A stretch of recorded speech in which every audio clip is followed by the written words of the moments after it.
can't see a thing in this helmet. Let me see your identification. You don't need to see his identification. We don't need to see his identification.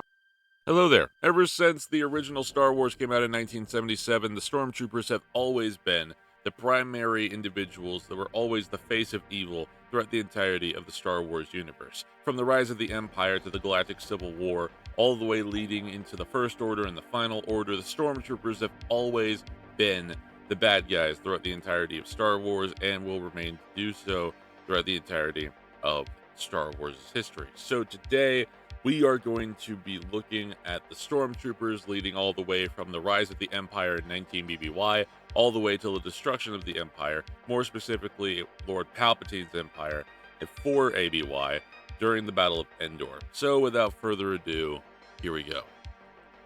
But first, as always, a little bit of a breakdown, and we start with the creation of the Galactic Empire. Immediately after the Clone Wars, Order 66, literally everything, the Empire was created, and immediately right off the bat, the Clone Troopers were turned into Stormtroopers. The Stormtrooper Corps was created, Stormtroopers were then given their new names, and Clone Troopers that fought during the Clone Wars were made into Stormtroopers, made to elite shock troopers, and they went around the entirety of the galaxy, basically enforcing order throughout the entirety of the newly founded Galactic Empire, and especially in the Outer Rim and the Mid-Rim, where many of the rebel cells will eventually spawn.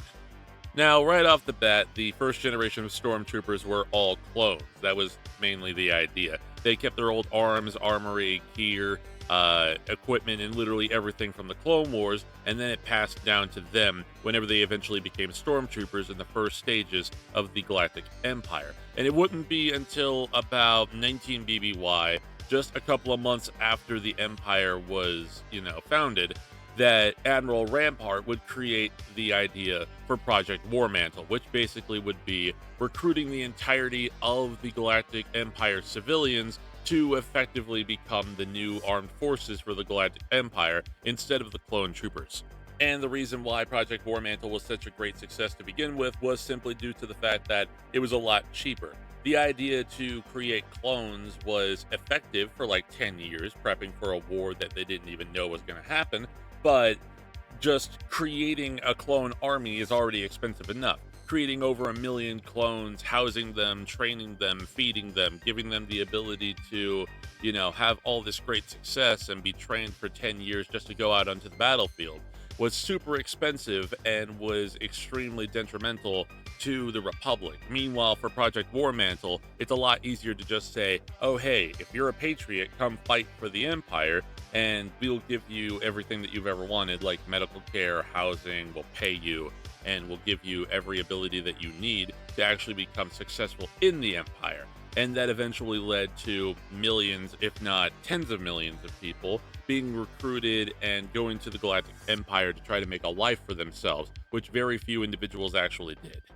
So price-wise, that was the whole idea. Basically, training somebody to fight is a lot easier than growing a whole-ass soldier. But what was the actual skill differential? Well, it was very immense, considering the fact that many of the clone troopers that survived the entirety of the Galactic Empire went on to join the rebellion and then use their skills, tactical expertise, and their abilities that they gained during the Clone Wars to actually help the rebellion fight against the Empire, including some Imperial strategies that were picked up by the clone troopers and that were actually created by the clone troopers during the Clone War.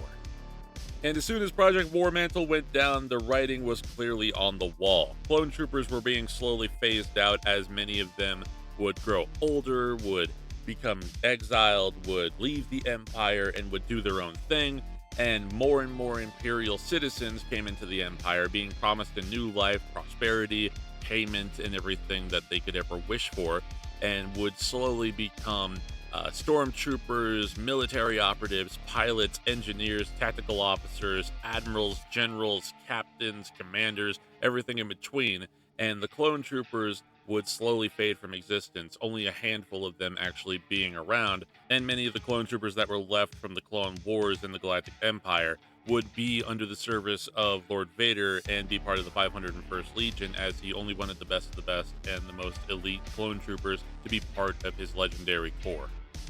And the main problem of these Stormtroopers was basically the fact that not a lot of them really had any differential features which separated them from the flock. Many of the individual Stormtroopers had different patches and different shoulder bearings, which allowed them to signify their rank and their official status in the Empire, but overall, many of them were basically one and the same individual, which is ironic considering the fact that they got rid of the clone troopers a long time ago, and yet they all were basically the same person. Everybody wore the same armor, the same belts, the same blasters on their holsters, the same gauntlets, the same gloves, the same everything. Every single individual piece of trooper armor was so specifically made and so specifically manufactured that you could barely tell who was who, but only by the chain codes that they had to signify who exactly they were. Now, this might have something to do with the efficiency of the Empire and how they wanted to make everything structurally sound, structurally solid, to the point where everything was made in like factory formation, or it might just be the fact that this movie came out in 1977 and everybody looked the same either way. So it really doesn't matter. But either way, I hope you guys enjoyed the video, and I hope you guys leave a like, comment, subscribe, do whatever you need to do, and I hope I will see you again later. So until then, I will see you soon.